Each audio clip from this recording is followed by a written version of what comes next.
Hello, everyone, and welcome back to another exciting episode.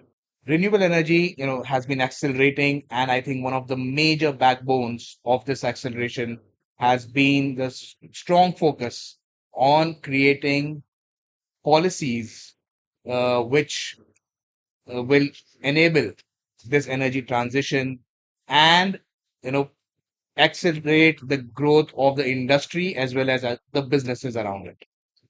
And who better to talk about the role that policies play today in driving solar adoption than our next guest, Dr. Biswajit Roy, who is the Director General of GERMI, Gujarat Energy Research and Management Institute. He's been the driving force behind this institute and has played a massive role in shaping the policies and driving some research initiatives which have helped, put not only Gujarat but also India at the forefront of this energy transition. So, Dr. Roy, a huge welcome to you, and I believe a lot of the industry already knows you, but why don't we just give them a quick background about yourself? Thank you, Varun. I am Biswajit Roy. I used to work with the oil and gas industry. I have worked for close to 32 years with Indian Oil Corporation Limited. After that, I worked as Director of Human Resources and Business Development with Oil India Limited, which is a Maharatna company now. Uh, and then I superannuated in 2021. Post superannuation, because I have had the industry background and I have had the energy background, came across this opportunity, which is not so much into the fossil fuels, but yes, it is into fossil fuels as well as into alternate energies and renewable energies. So when this opportunity came my way, I lapped it up. Maybe it's my payback time because for close to 38 years, I have been in an industry where we have contributed to creating pollution in the atmosphere. It's my payback time. So that's why I'm here, and we're trying our best to expedite uh, adoption of all forms of uh, renewable energy, which includes not only solar but wind.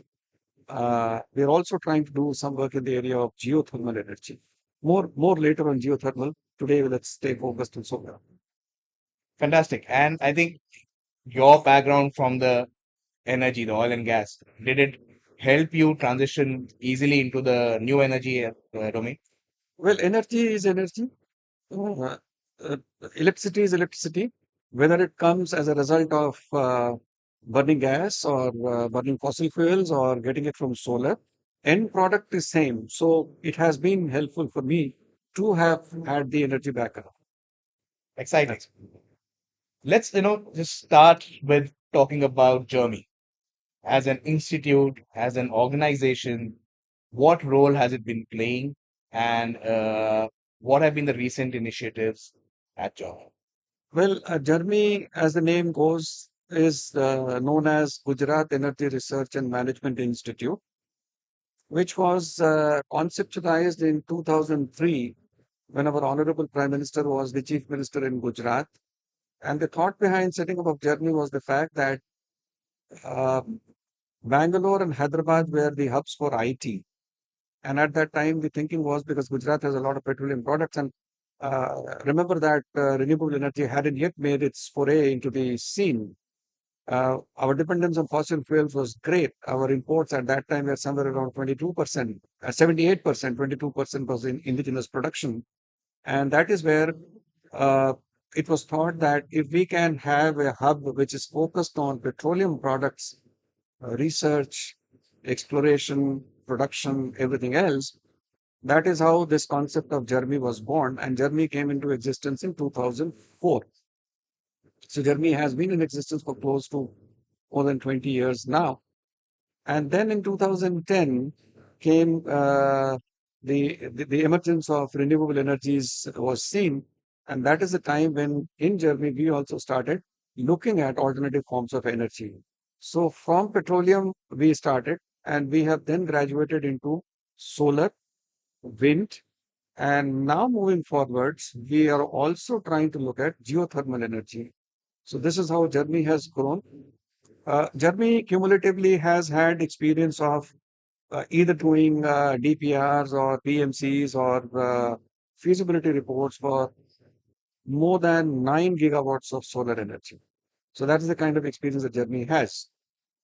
On the petroleum side, you might have heard of big consultancy organizations and service providers. I'm not taking any names, but they're big ones. They are uh, multi-billion dollar operating in 80 countries or 100 countries kind of organizations, and Germany competes with them and competes successfully. We've been doing a lot of work with the public sector organizations and the private sector organizations in the areas of data interpretation and data processing. We have our own data processing center where we are able to do all of these works. We have done some work with some of the foreign clients also, but not much. We are mainly focused on India. Our major consideration is how we can help the industry identify the potential sources of petroleum exploration because India needs petroleum. India even now needs fossil fuel. Hmm. So therefore, we are trying to do that. And we have had a fairly checkered record in terms of identifying places and advising our clients, and then which results into production. Good. And you spoke a little bit about geothermal. How much potential, do you think, or how important is geothermal to India? Geothermal is just about a nascent industry in India. Not so nascent worldwide. There are countries where uh, geothermal in the region of 1 gigawatt plus is being harnessed. USA is somewhere around 4 gigawatts. And then there are countries like Philippines, Iceland, Kenya, all these countries, they're also harnessing, but all of them are in the 1 gigawatt plus. There are varying estimates. Geological Survey of India had done a study whereby it's been estimated that India has a potential of 10 gigawatts, and that was quite some time back. Now, Indian International Energy Agency has come up with an estimate that if in India, I'm saying, if we go below 5 kilometers, the surface of Earth, the potential could be somewhere in the region of 14 terawatts. Wow. That's the kind of number that people are talking about. We haven't had any commercial venture yet in India, but we are wanting to do something in this area. Some pilots, some small pilots have been undertaken in one or two places. We have a lot of data about the Cambay Basin because of our work in the petroleum sector. And therefore, and we believe that in Cambay Basin, because we have the data, we know that at around 3 kilometer, 2.5 kilometer depth, the temperature that's available in the core is in the region of 200-degree plus, 150 to 200-degree plus. That temperature is a perpetual source of energy, like solar is a perpetual source of energy. It's not that we have to provide something as input and then convert it into energy form, like it happens in case of gas or coal or petroleum products. Here, it's a perpetual source of energy. And if we can come up with right technologies where it can compete with the existing cost of production of the existing forms of energy, then geothermal can also become a perpetual source of energy for us. And we have to remember that it's almost carbon free, almost, and it's perpetual and it's round the clock. Unlike solar, where there is intermittency, unlike wind, where you have intermittency, geothermal is nearly carbon free, is round the clock, is stable. Have you identified any hotspots in India for geothermal? We have, there are certain areas which have been identified by the Geological Society of India. Some of it is in Andhra Pradesh, a little bit of it in Madhya Pradesh, some in the northeastern region, and quite a few in Gujarat, in Cambay Basin. And we are privy to a lot of data of Cambay Basin. So we can undertake this project in Cambay Basin. And we are actually discussing with the government also. You know, coming to policy, we often hear policy only as a bottleneck, from the industry. Policy, policy, policy. But I believe that, where the industry today is, the policy has played a huge role in getting it here. Because I think when we started the journey of energy in 2010 or 9, that was a time when first tenders probably came out. And, bringing it here today, where I think solar has taken a prominent share of the investment, prominent share of the dialogue. The policy has played a massive role. What, do you think have been some of the key policies that you think have uh, driven the industry so far? And what do you think would be some of the interesting policies going forward, which will help drive the growth of this industry? Well, without policies, nothing happens. Uh, Even at home, unless there are certain guidelines, you don't find the home running successfully. So it happens everywhere. Industry would want certain specifics in terms of policies that the government has come up with. And as it happens in any new area, the policies will require certain revisions at certain points in time, and which is what the government is very keen on doing, and government has been doing. For example, the National Solar Mission was started in 2010.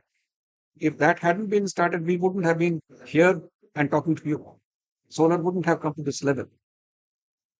At that time, the intention was to have a total capacity of 100 gigawatts by 2022. Well, we haven't met the 100 gigawatts by 2022. We have met it in 2025. Today, solar capacity is 100.33. Another 84.10 gigawatts is under implementation, and 47.49 is under tendering process.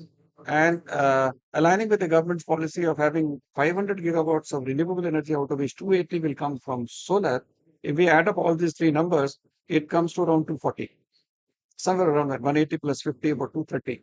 So we are already having 230 capacity, which will come up. Whether it will come up by 2030 or not, it will, because they are under implementation and they are under tendering, and solar projects do not take longer time. They can be done in about 18 months' time. So remaining gap of 50 gigawatts, I'm sure, will happen in next 5 years' time, and we will be meeting 280 gigawatts. Hadn't it been for the policy-driven regime of the government, we wouldn't have seen this 280 gigawatts or 500 gigawatts for sure. And government has been coming up with different kinds of policies for different sectors. Some of them are like, in 2014, the government came up with solar parks and mega projects, targeting 50 parks with 40 gigawatt capacity, solar rooftop scheme. And now the recent one in 2024 is the Pradhan Mantri Surya Ghar Muft Bijli Yojana, for which government has allocated 75,000 crore rupees, 1 crore घरों में मुफ्त Hmm. बिजली योजना के लिए. Now these things have happened because government has come up with right policies. Yes, the policies have been requiring a little bit of tweaking from time to time, which the government, after listening to stakeholders, has also been doing. Hmm. I believe moving forwards, uh, in the area of renewable energy, there are certain works that are taking place for green hydrogen. The National Green Hydrogen Mission is doing. I believe that, and then MNRE has been working in the area of geothermal energy. I believe these policies will also give a much bigger push to renewable energy. And in the days to come, the mission of the government and the declaration given by Prime Minister for net zero by 2070 in Glasgow, I think we're on the right path, and maybe we will meet those targets ahead of schedule. Fantastic. Well, I don't think ever in India's history, or probably even the world, any sector has added 100 gigawatt. We recently touched 100 gigawatt solar Yes. in 2010. Now we're 2025, beginning, maybe 14 years, the short span, and that too of a tech which was at that point of time, questioned whether it is going to be viable, does it make any sense, and the journey to being the cheapest source probably of power today. Yes. I think policy has been absolutely crucial Yes. in managing this, or achieving this goal that has happened. Absolutely. Completely agree with you. Without policies, these things wouldn't have happened. And I believe that Gujarat was a leader in Yes, true. in the solar space. Yes. A lot of policy innovation happened here. In Gujarat. A lot of new risks, a lot of new, initial tenders or everything, which was, at that point of time, how this industry was. So Gujarat's policy itself has been a crucial driving factor across India. Absolutely true. And Germany has been a major player in this. The solar policy of 2015, our government of Gujarat, we had done the drafting in consultation with the stakeholders. The wind solar hybrid policy of 2018, Germany was instrumental working on behalf. We work as a think tank for the government of Gujarat. The solar policy of 2021, that Germany has contributed to. The EV policy of 2021, which is again under revision now. Germany is effectively involved in redrafting the policy, the EV policy. We have prepared the offshore wind roadmap for the Mm. government of Gujarat. We are also working with government for creating the biogas energy policy. So we are working across a spectrum of various sources of renewable energy with the assistance of the government of Gujarat. And we're basically acting as a think tank for the government. And how important do you see today, collaboration or the interlinkage between state policies and central policies? And how has been your experience, in helping not only shape up the state policies, but also bringing some, shifts in our central policy? So, well, what happens is that in any area, it is the central government which comes out with the policies first. It lays down the implementation framework and the kind of regime that the country will have. States, in their own ways, can give some further plus benefits to the entrepreneurs, to the manufacturers, and various governments have been doing it in different forms. So Gujarat has also done the same thing. So essentially, the state government policies only contribute a little more to the central government policies. Both of them act in tandem. And therefore, depending upon the kind of policies that the state has formulated, which is helping the central policies, different states are at different levels. And Gujarat has been fortunately doing the best of the things, and that's why Gujarat is at the top. That's true. That's true. And the after creating a policy, it's all about implementation. Yes. And that itself, brings in a lot of new challenges, and things may not always be as rosy as, it is planned. Do you think, you have faced any major challenges, and what have been some of the major hurdles when, you've drafted policies, it's come out, and now it's time to implement? Well, in terms of policy, formulation of policy, we haven't faced much problem. But you're right, at the implementation stage, there are certain ground level difficulties. It happens everywhere. It happens in Gujarat also. Though Gujarat is known for its proactive approach and giving the red carpet welcome to the entrepreneurs or entrepreneurs who want to set up factories here, who want to set up capacities here. So in that sense, Gujarat has done well. But there are certain issues which remain a little bit of point of concern. One of them is land acquisition. A couple of days ago, also, I was in some of the conference, and the industry players have brought it to the attention of the government. And government has been active in this area. It varies from state to state because land happens to be a state subject. It's not a central subject. So as much as central government can do, they have done in terms of policies, but the remaining work has to be done by the government. So this is an area. It varies across states. MP, for example, is known to be very good as far as the digitization of land records are concerned. So other state governments are also catching up fast. In Gujarat, this hasn't been much of a problem. And people have actually, instead of buying land, have started moving towards leasing of land. Hmm. So that's a change that has happened, and that's little easier compared to buying land. So that's one area.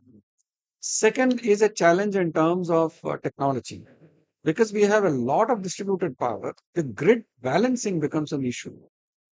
And Gujarat has more of this issue because Gujarat has more of distributed power.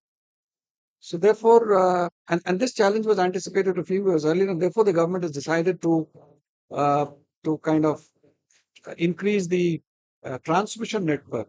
Hmm. And the transmission company, as well as the discoms, they are working overnight to increase their reach wherever the solar parks are, wherever the evacuation has to be undertaken. In fact, the government has a no refusal policy. आप कहीं भी लगाएं, government will provide the evacuation. So that is the kind of things that are being talked about. So these are the two main challenges. One is on the technology side because of intermittency of renewables and evacuation, and second has been land. Third is a problem which is common across all sectors, which is about funding. Funding, yes. So funding has been a challenge, and funding, a lot of it depends on market forces. Government can only do so much, and which government has done. So rest of it has to be taken care of by the market forces. So these are some of the four major challenges. Yet another area which I will say is that people are not aware of the benefits of these solar installation. So a lot of hand holding, a lot of awareness creation has to be undertaken. And that is where we are constantly in touch with the agencies like Gujarat Energy Development Agency, JEDA, and we have been undertaking this awareness programs in schools, in colleges, in different places. So these are three, four major challenges which are there.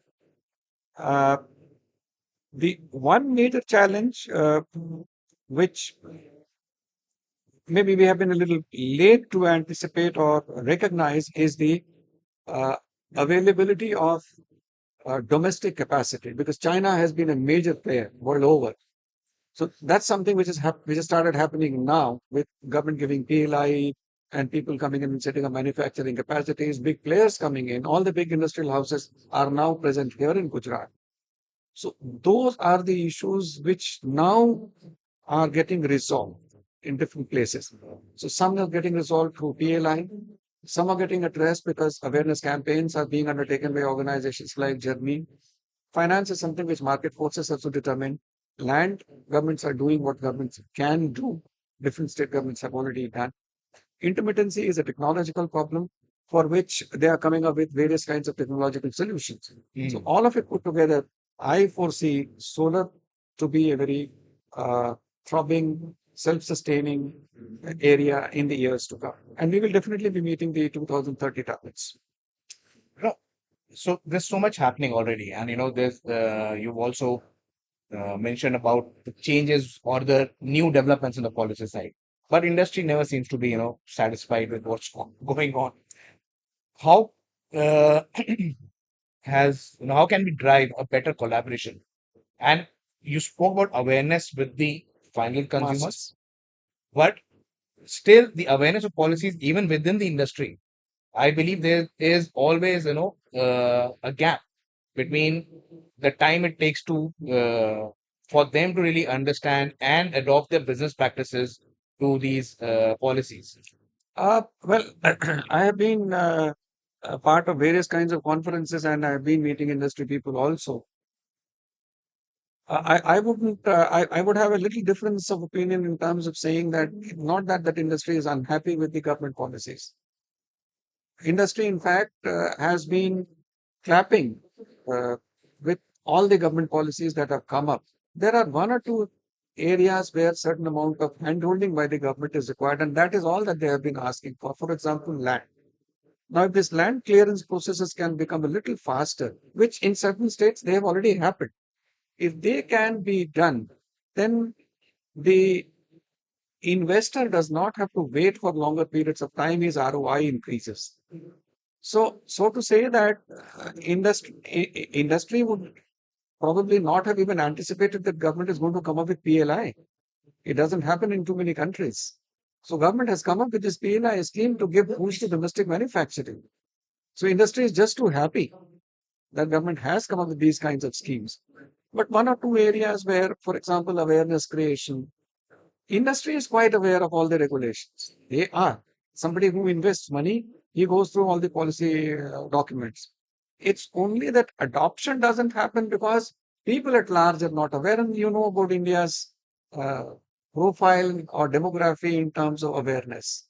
So that is one of the reasons. And we are trying to now do at the school level, at the college level, so that is, and children by are one of the best messengers of communicating to their parents. Something that their parents will not understand from us, but if the child goes and tells the parents, do take notice. So we are now targeting colleges, schools. We're trying to build awareness at that level.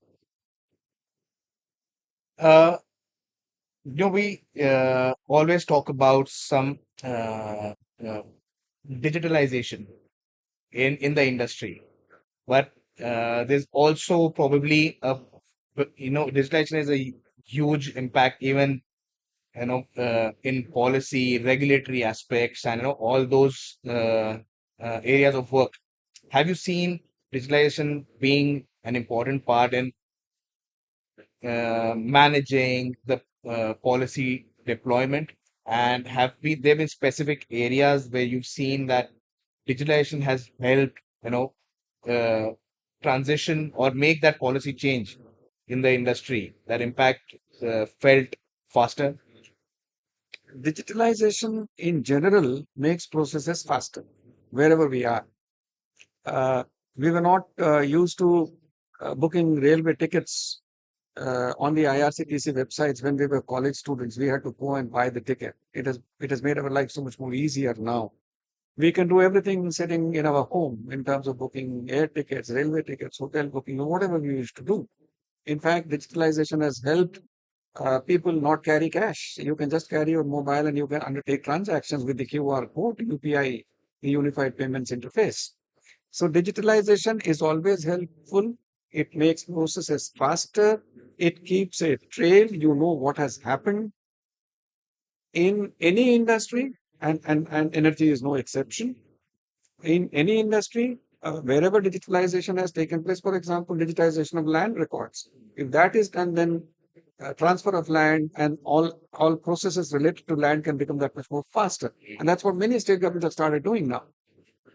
Similarly, when we talk of electricity as a form of energy, and with distributed power coming from so many sources, if the grid balancing has to be done on a real time basis, digitalization is the only answer. It has to happen.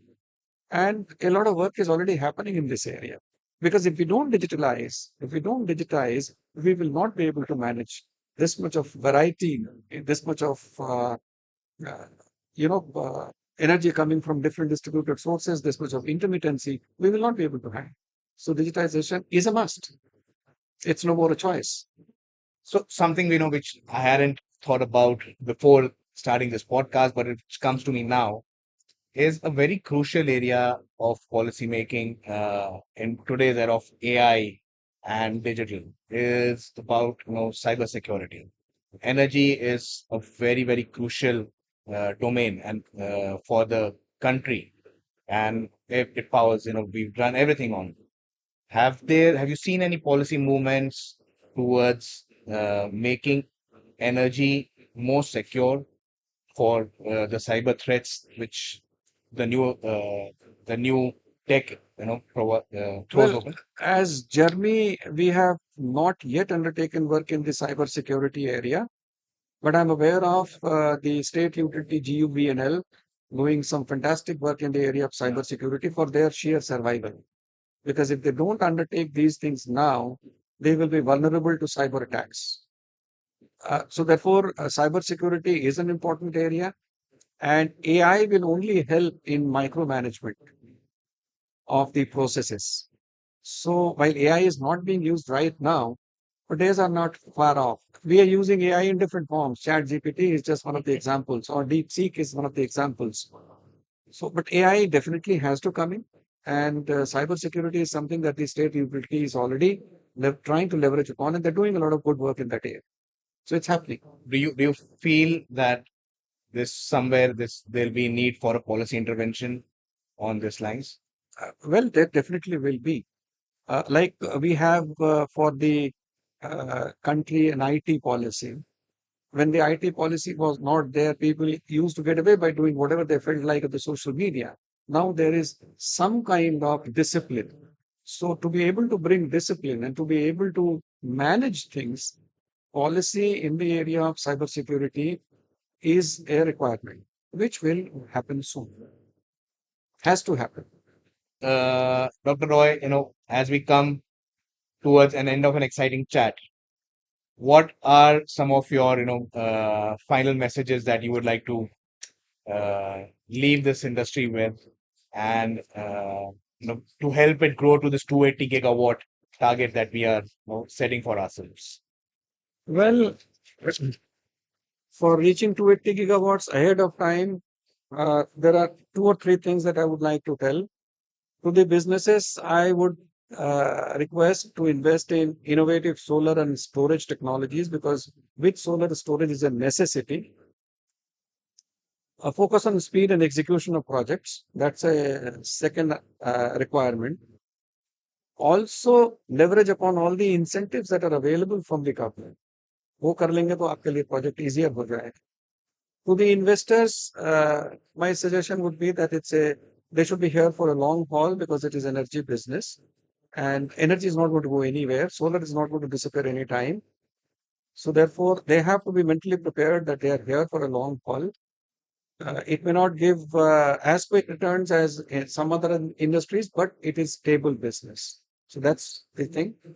And for policymakers, uh, the only request will be that as long as possible, the investors and the business houses should be able to have a clear line of sight for a period of time. That makes life easier for them. And if all these three ingredients come together, 280 gigawatts before 2030 is not at all a pipe dream. It will happen. Fantastic. So I think we had a good chat with Jeremy. Jeremy has been, really a massive influencer in policy making within the state of Gujarat, and it continues to, expand its reach, starting from the background of coming from a petroleum and oil and gas institute, and now becoming more and more prominent in this new energy era. I'm sure in future we'll have good chats and better dialogues about the manufacturing, the policy interventions which are required in that space, the policy innovations which are required in helping the energy storage space, and a very exciting chapter of geothermal. So, with that, sir, I would like to really thank you for Thank being a guest on our podcast. And it was very valuable, and your insights for the policy sector, I think, will be really helpful for our audiences. Thank you, Varun. Thank you Thanks for so being. much.